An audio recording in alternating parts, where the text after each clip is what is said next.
Citizen TV, the citizen power. This attempt to sell some supposed new vision from Bawumia. You see, the man has no credibility. He cannot be believed. The overwhelming perception about him is that he is someone from whose tongue lies fall rapidly like a machine gun. Lies, lies, lies. No credibility, no believability. Randy, oh, but my brother, I kept quiet when you were speaking. I kept quiet when you were speaking. It's not fair. You see, I made so many statements. Randy, forgive me. Please. But I made so many statements without being derogatory. I have not derogated. If you say something that is not true. But if you tell him he is... Listen, Randy, there's a difference between calling you a liar and saying you have said something. You see, I've said so many things. I never went. I was never derogated. This strategy that you have, you've been told that when you come about me and criticize this show, you must. You know that after you speak, after he speaks, you'll be speaking. You can say whatever you want. So, I'm going to continue. So be careful you don't invite him to interject you. Randy, there's a policy of theirs. They've been told that wherever they go and Bawumia is criticized, they should intervene and disrupt. Who says so? Oh, I know that for a fact. You are not the first one. You make your statement. Randy, Bawumia tells lies consistently. He cannot be believed. Randy, what did he go and tell the rule of Cape Coast during the launch of the 2020 manifesto of the NPP? That he will give them a harbour and an airport. Did he not say so? Randy, they have 4 months, or let's say 5 months, to be booted out of power. Has he delivered it?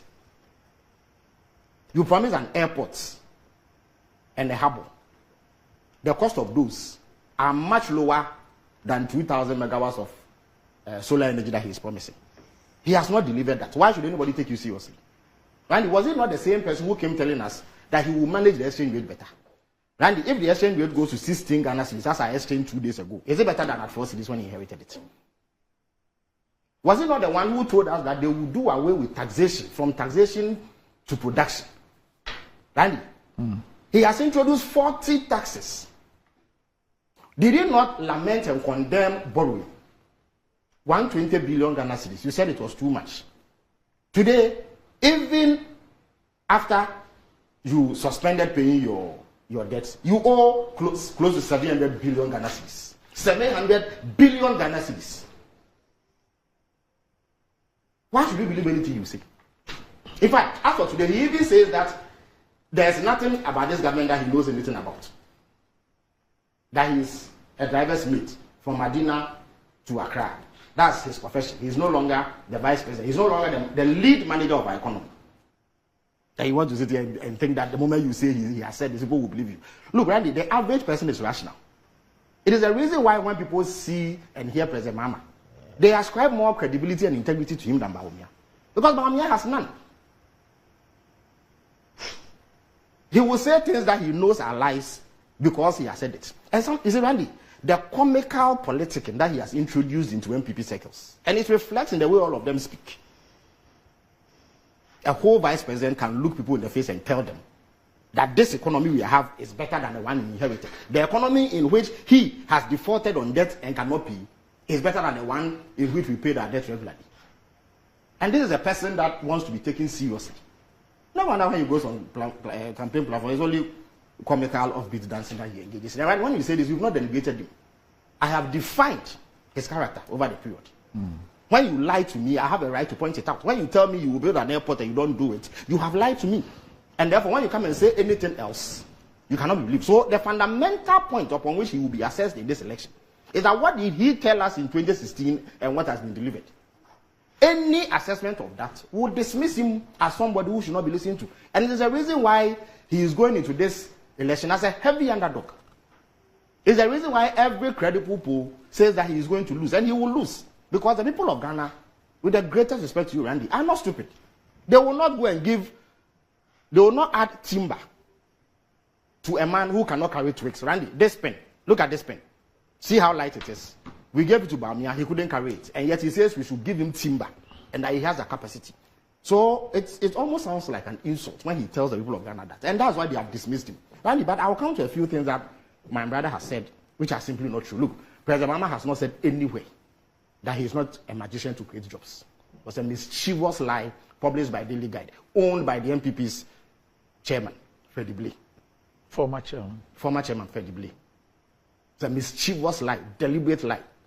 Indeed, the exact quote is captured on Ghana Web on Friday, 18th November 2016. Anybody watching me can Google.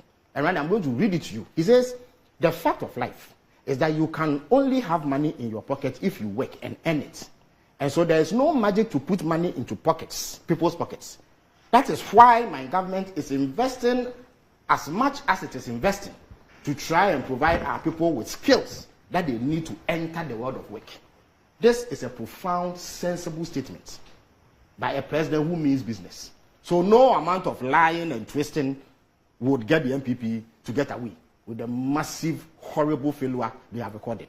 Randy, number 2. This claim that, and Bawumia is the one who trumpets it, that they've created 2.1 million. It's another lie. It's one of the examples of the lies he tells. They have not created 2.1 million jobs. It's a bloody lie, Randy. And I'm going to prove it to you. Look, on 16 September 2022, the Minister for Employment, he is the one who has a specific portfolio which deals with employment. All the employment data passes through his office. He said that they had created 5.3 million jobs. We know that it's a lie, of course. 5.3 million jobs. The same minister, in February 2017, said they had created 3 million jobs. Bawumia? It cannot be February 2017. 2017, at his vetting. Okay. He said that first before this one.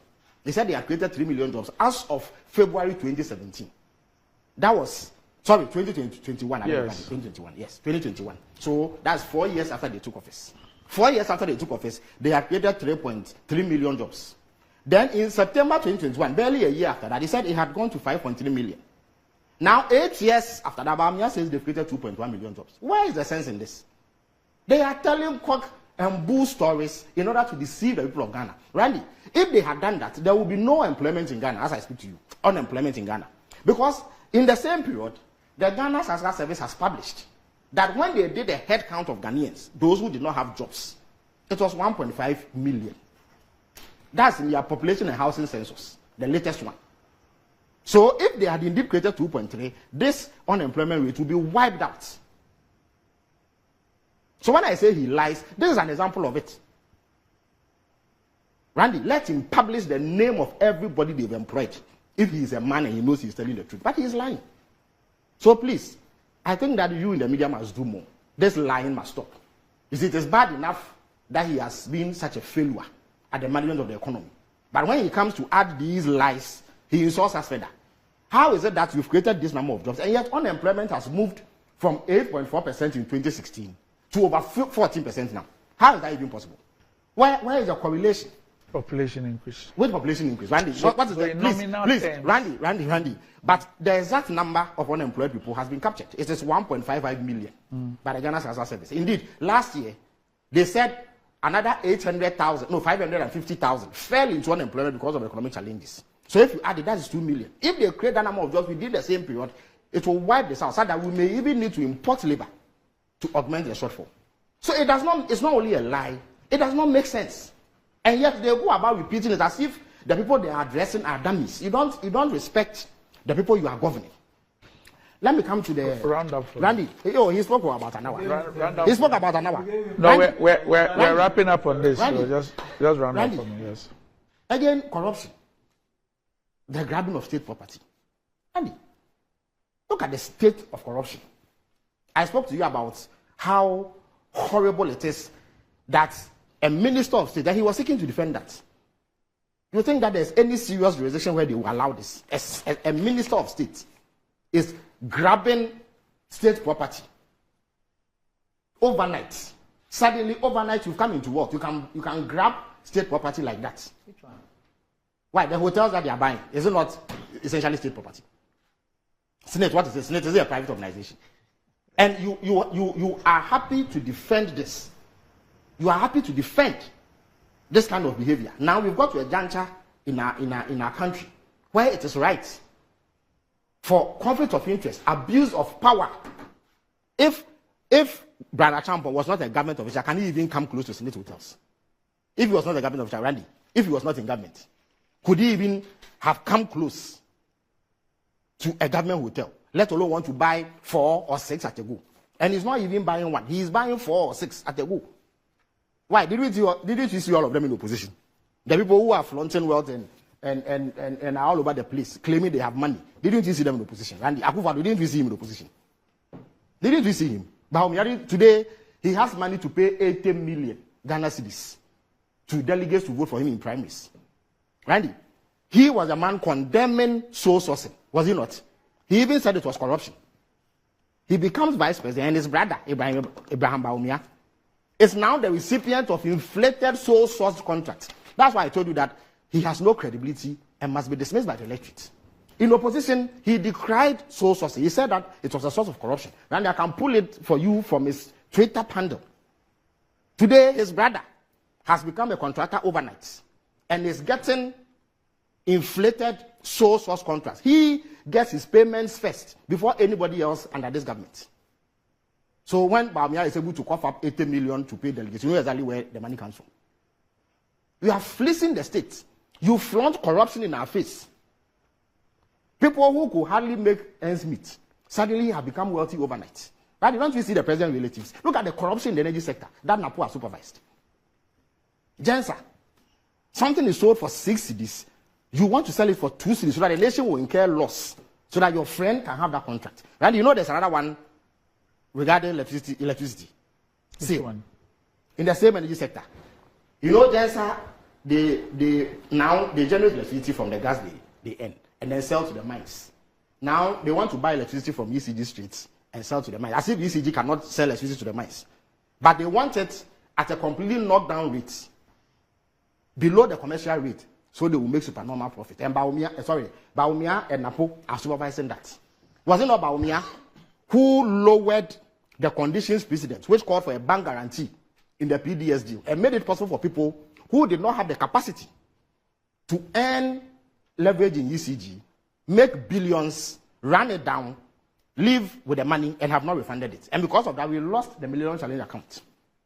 So the corruption, Randy, Akufo-Addo, was he not the one behind the miscellaneous deal? A Mary that we were going to get for $1 in 2 years' time. They wanted to renew you for $1 billion under shady circumstances. When they were caught red-handed, the excuse was that Akufo-Addo was on away. Meanwhile, it was his executive secretary who signed the letter to Parliament. The moving Pina scandal. Randy, are there not certified visa fraudsters in this government? You are in the sporting fraternity. The people not go and pose like sports journalists like yourself in Australia, sent there by government officials. The president says that he has asked the CID to look into it. On the eve of an MPP conference where people in the water region make a bit of noise, he says that the person who was accused was not the one who orchestrated it. Yes, but he won't tell us who orchestrated it. Randy, he speaks about judgment debts. You see, Randy, this government, have they not incurred a $170 million judgment debt that must be paid? And if you have $170 million to pay, why wouldn't you budget for it? Yeah, they said that the NEC had a budget line for judgment debt, so it is wrong. You see, that's why I spoke about comical politicking. Shallow politicking. They say things that make no sense. Randy, that $170 million that they are supposed to pay to GP, CG, 170 million. If they have to spend 170 million, will it not go into the budget of the government of Ghana? Randy, yes or no? So if it goes there, does that mean that they have done any wrong? Oh, I beg your pardon. Randy, if it goes there, does that mean that they have done wrong by merely budgeting? Forget about the fact that they have caused loss. And people like Ofedami and Co will also answer for it. But the very fact that you have that debt on your head, you must budget for it. So we had a debt with CP, which we needed to pay, and so you make a budget for. And because it was in a budget, they say we have put judgment debts in a budget. So that was wrong. Shallow politicking. Politicking that has no respect for people's sensibilities. Andy, look at the economy as we speak. How can anybody look at this economy and go and vote for Bawumia? And you end on that. How can anybody look at this economy and go and vote for Bawumia? Look at the exchange rate now. Look at what it is doing to Ghanaian businesses. Randy, for the first time in our history, people who have taken their hard-earned money and given to governments in the form of bonds have been told that they will not be paid because government doesn't have money. It's not that they have the money and they won't pay. They don't have it. So 1.3 million of such people have had to go into poverty. Pensioners, Randy, pensioners.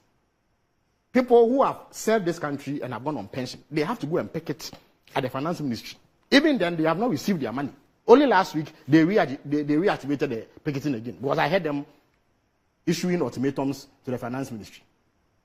When you run down an economy like this, who should tolerate you on any ballot paper? Citizen TV, the citizen power.